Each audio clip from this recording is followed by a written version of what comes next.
여러분, 요새 쉽게 지치고 몸이 아프거나 상처가 나면 잘 낫지 않고 오래가진 않으셨나요? 혹은 잠을 잘 자지 못하고 머리카락이 푸석해지거나 피부의 탄력이 떨어져가는 느낌을 받고 있진 않으신가요?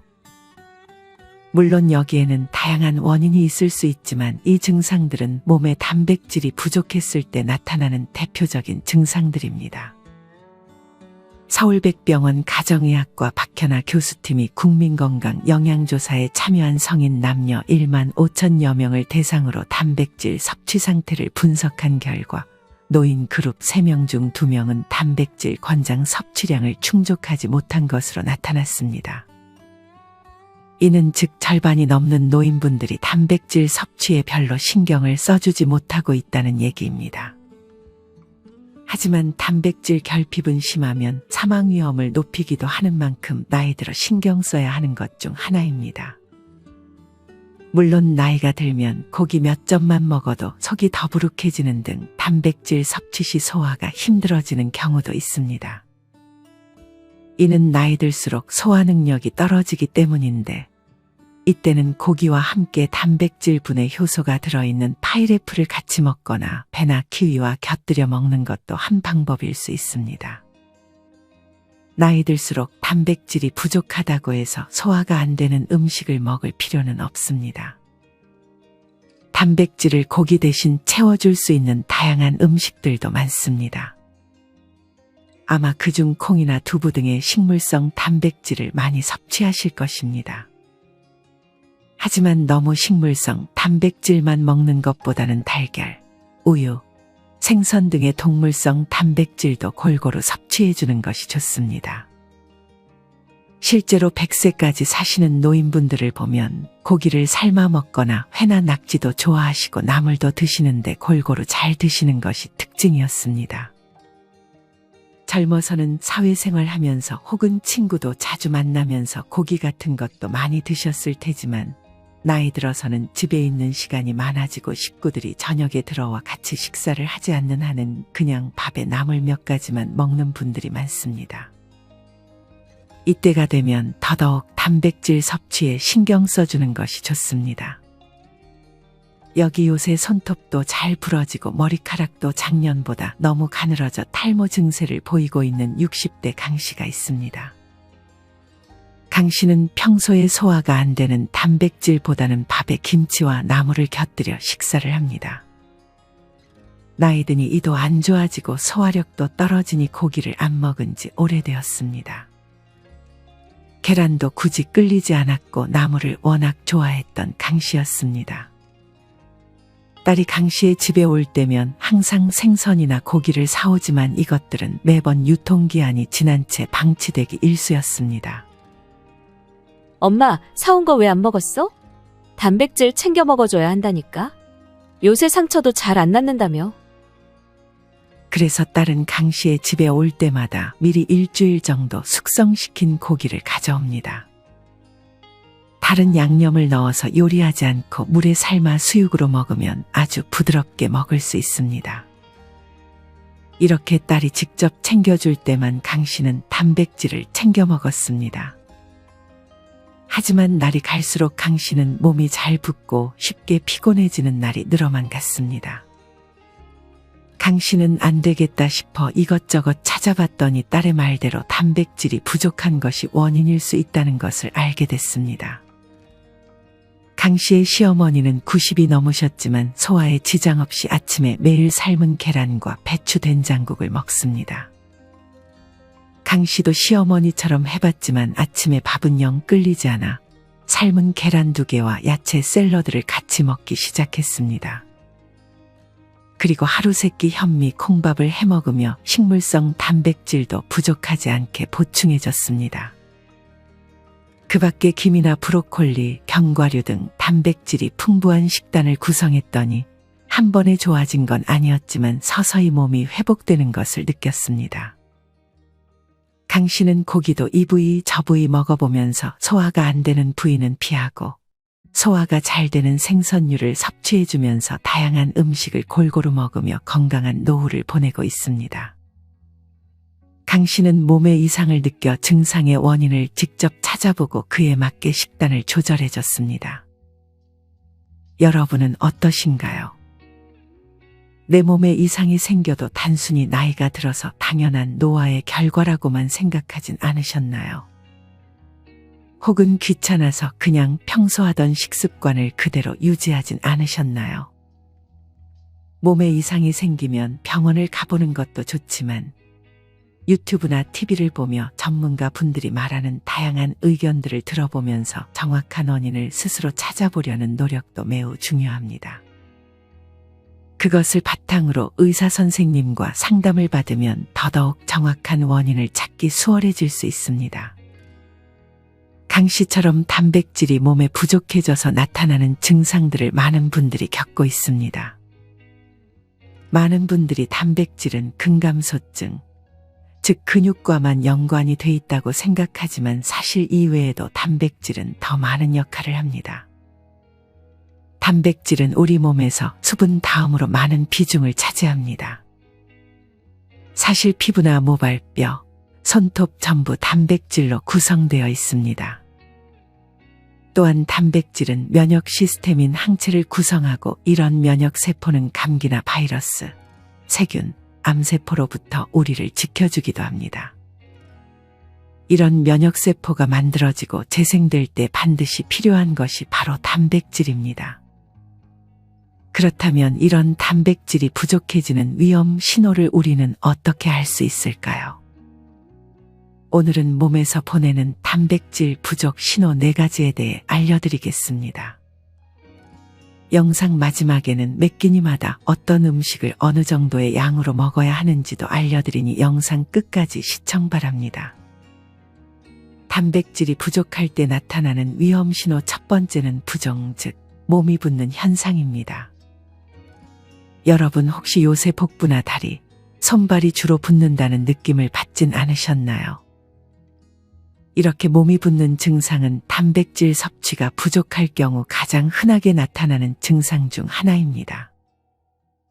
우선 부종인지 그냥 살이 찐 것인지를 확인하려면 발목 주위나 발등을 손가락을 이용해 눌러보면 됩니다. 만약 부종이라면 누른 자국이 그대로 남아있거나 살이 원래 모양으로 돌아오는 것이 아주 느리게 나타납니다.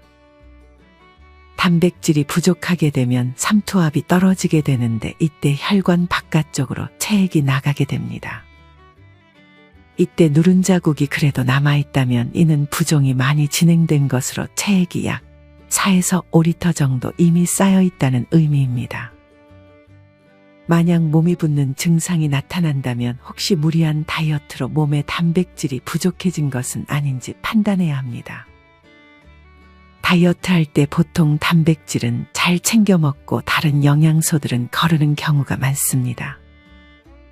하지만 하루에 부족하게 영양소 섭취를 하게 되면 체내에 있는 단백질이 부족한 영양소를 대신해 에너지를 소비하는 데 사용이 되기 때문에 다이어트를 할 때는 단백질을 평소보다 조금 더 먹어줄 필요가 있습니다. 또한 오랫동안 앉아있을 경우 혈액순환이 안 돼서 특정 부위에 체액이 몰리게 될 수 있습니다. 이때 혈관에 남아있어야 할 체액이 밖으로 나와 세포 사이사이에 쌓여 부종이 생길 수도 있습니다. 이렇듯 만약 부종이 생긴다면 단백질을 좀 더 신경 써준 식습관과 한 자세로 너무 오래 유지하는 것을 피하는 등의 생활 습관으로 상태를 호전시킬 수 있습니다.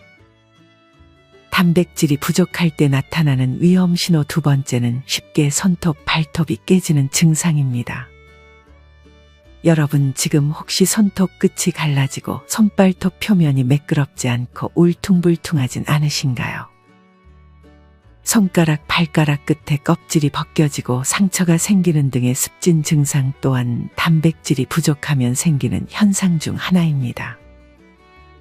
이는 단백질이 부족해지면 영양분이 제일 도달하기 어려운 손발 끝에서 신호가 나타나기 때문입니다. 이렇게 손톱은 우리의 건강 상태를 쉽게 파악할 수 있는 부위에 해당하기도 합니다. 어느 날 갑자기 손톱이 쉽게 갈라지면서 부서지는 증상이 있다면 몸 상태를 점검해야 한다는 위험 신호로 해석할 수 있습니다. 이렇게 손톱이 쉽게 갈라지고 잘 부서지는 이유는 철분이나 비타민 B가 부족해서인 경우도 있지만 단백질이 부족해서 나타나는 증상일 수 있습니다. 손톱은 케라틴이라는 성분으로 구성되어 있습니다.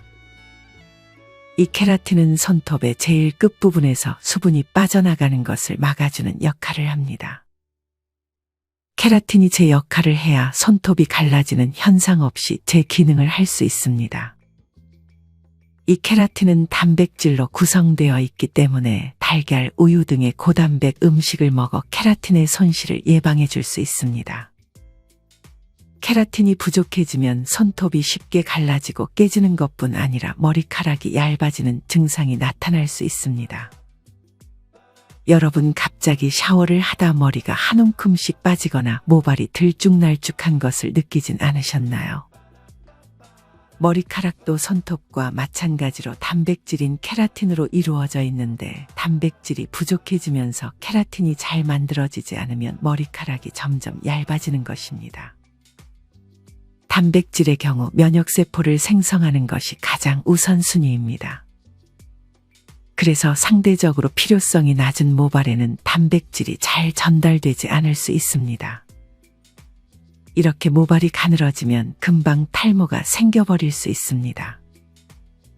탈모는 노후의 자신감을 떨어뜨리는 주된 원인 중 하나이기 때문에 단백질을 잘 신경 써줘 소중한 머리카락을 잘 지켜야 합니다. 단백질이 부족할 때 나타나는 위험신호 세 번째는 면역력 감소입니다. 단백질이 부족하면 감기에도 잘 걸리고 대상포진 및 장염에도 취약해질 수 있습니다. 그리고 아프면 쉽게 낫지 않고 오래가기도 합니다. 앞서도 얘기했듯 단백질은 우리 몸의 면역세포를 생성하는 것을 가장 우선순위로 여깁니다. 몸에 단백질이 충분치 않으면 면역세포가 빠르게 증식할 수가 없기 때문에 우리 몸속으로 들어오는 세균 및 바이러스에 취약해지는 것입니다. 그래서 젊었을 때는 주변 사람들이 감기에 걸려도 잘 옮지 않았는데 나이 들어 가족 중 한 명이 감기에 걸리면 나도 바로 감기에 걸리는 것은 면역세포가 부족해진 것으로 해석할 수 있습니다. 이때도 마찬가지로 단백질 섭취에 신경을 써주어야 합니다. 구체적으로는 단백질에 포함된 필수 아미노산이 면역 체계를 강화시켜줍니다. 필수 아미노산은 인간의 몸에서 잘 합성되지 않기 때문에 음식을 먹음으로써 섭취를 해주어야 합니다. 사실 이런 필수 아미노산이 풍부하게 들어있는 것은 식물성 단백질보다는 동물성 단백질입니다. 또한 동물성 단백질이 근육을 키우는 데도 유리하기 때문에 너무 식물성 단백질만 고집하는 것보다 적절하게 골고루 먹어주는 것이 중요합니다. 그중 돼지고기에는 면역세포를 생성하는 재료인 아연과 철분뿐 아니라 라이신과 류신, 아르기닌 같은 9가지 필수 아미노산이 풍부하게 들어있습니다. 또한 면역을 증가시켜주는 역할을 하는 셀레늄도 육류 가운데 가장 많이 포함하고 있다고 합니다.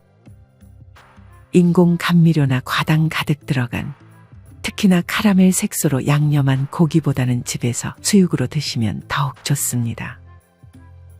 고기가 소화가 너무 안 된다면 애플 사이다 비니거나 소화효소제를 같이 먹어도 되고 고기 대신 마찬가지로 필수 아미노산이 풍부한 생선으로 대체해 줄 수 있습니다. 생선에는 단백질은 물론 좋은 지방과 각종 무기질 등의 영양소도 같이 함유하고 있습니다. 주로 흰살 생선이나 굴에 필수 아미노산인 라이신이 많이 포함되어 있고 조개류나 오징어, 문어, 게, 붕장어에는 필수 아미노산인 류신이 많이 포함되어 있습니다. 이 밖에도 고등어, 꽁치, 삼치, 가자미, 연어 등도 아주 좋은 단백질 식품입니다. 단백질이 부족할 때 나타나는 위험신호 네 번째는 골다공증과 근감소증입니다. 여러분 혹시 요새 쉽게 피로하고 어지럼증이 느껴진 적은 없나요? 이때는 근감소증을 의심해 봐야 합니다. 나이 들어 근육은 돈만큼이나 가치가 있습니다. 이전에는 근육이 빠지는 것을 자연스러운 노화의 과정으로 생각해 별 대수롭지 않게 여겼지만 최근에는 근감소증을 공식적인 질병으로 등록하는 나라가 하나씩 늘고 있다고 합니다. 근감소증이 질병으로 처음 나온 것은 2016년 미국에서였고 그 이후로 5년 뒤인 2021년에 우리나라도 근감소증을 정식 질병 명칭으로 지정했습니다. 내가 근감소증인지 확인하기 위해서 다음 질문에 답해보세요. 첫째, 신호등이 빨간불로 바뀌기 전에 횡단보도를 건너기 힘들다. 둘째, 계단을 10개 이상 오르기 힘들다. 셋째, 앉았다 일어날 때 손을 짚어야 일어날 수 있다. 넷째, 갑자기 다리에 힘이 풀려 넘어진 적이 있다. 다섯째, 약 4.5kg 무게의 물건을 들어서 나르기가 힘들다. 여섯째, 방 안의 한쪽 끝에서 다른 쪽 끝으로 걷는 게 힘들다. 이 6가지 중 2-3가지 이상 해당할 경우 근감소증을 의심해야 합니다. 근감소증은 걷기만으로는 예방하기 힘들고 반드시 헬스 등의 근력 운동을 같이 병행해줘야 한다고 전문가들은 말합니다. 그리고 운동보다 중요한 것이 바로 단백질 섭취입니다.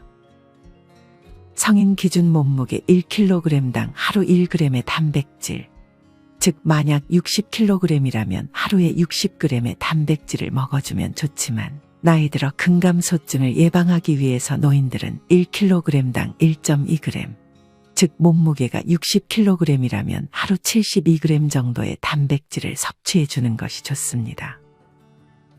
여기서 오미자도 근감소증에 도움을 줄 수 있습니다.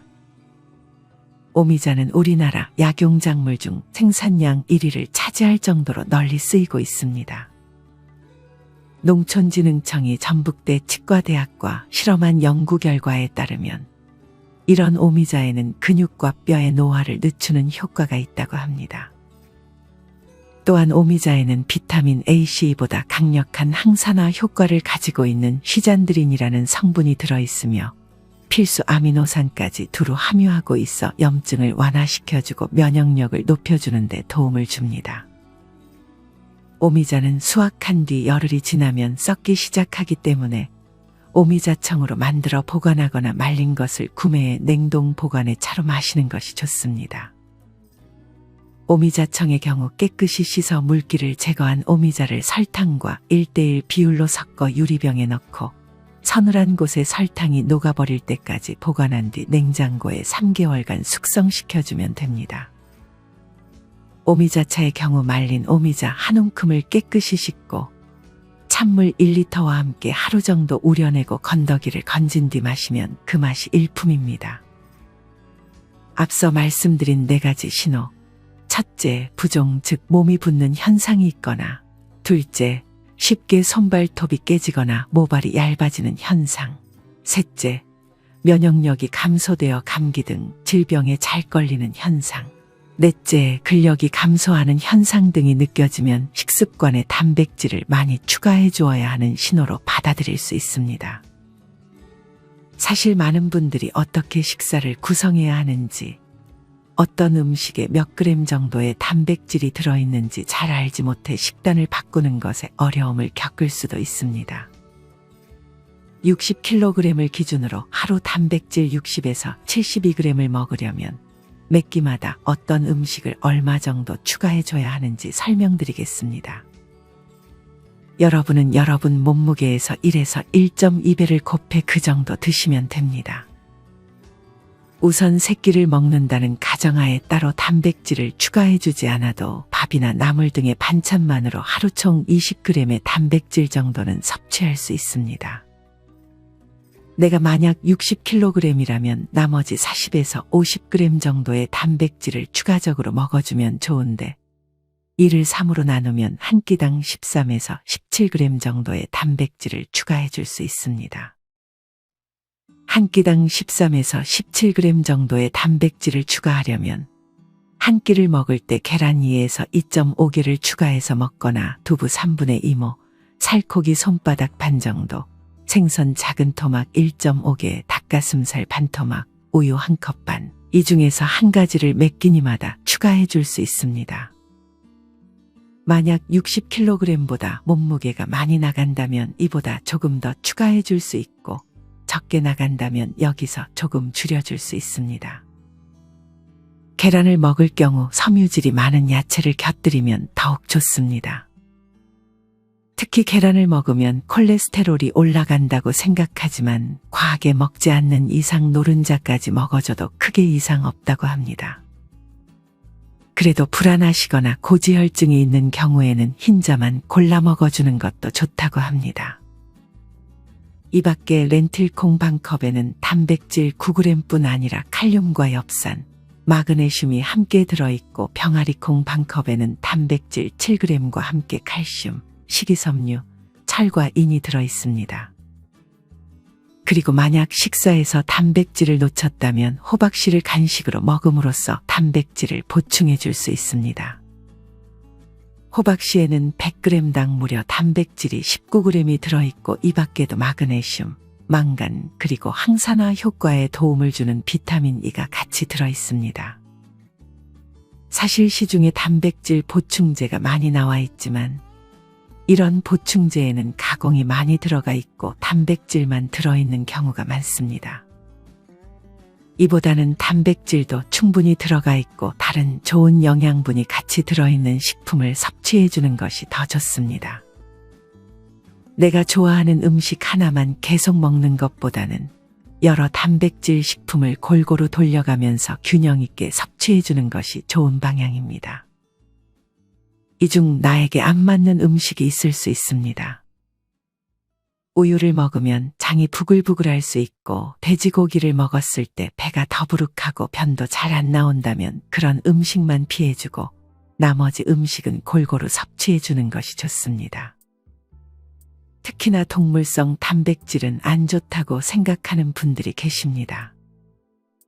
물론 동물성 단백질에는 포화지방이 많고 식이섬유가 부족한 식품도 있지만 식물성 단백질에 비해 필수 아미노산의 함유가 많기 때문에 전문가들은 식물성 단백질 2, 동물성 단백질 1의 비율로 섭취하는 것을 권장하기도 합니다. 오늘은 이렇게 나이 들어 몸에 단백질이 부족하게 되면 나타나는 증상들과 어떻게 단백질을 먹어주면 되는지까지 알려드렸습니다. 앞서 언급했듯 노후에는 경제력만큼 중요한 것이 건강이고 노후 건강에는 근육과 면역세포가 중요합니다. 이런 근육과 면역세포의 필수적인 것이 단백질이기 때문에 소화가 안 된다고 나물에만 밥을 먹는 것이 아닌 나에게 맞는 단백질들을 조금씩 식단에 추가해주면서 하루 권장량의 단백질을 꾸준히 섭취해주는 것이 좋습니다. 이렇게 나이 들수록 단백질을 잘 챙기시어 우리 모든 구독자분들이 아프지 않고 건강한 노후를 보내시길 희망합니다. 이상으로 오늘의 영상을 마치겠습니다. 다음에 더 좋은 내용으로 찾아뵙겠습니다. 감사합니다.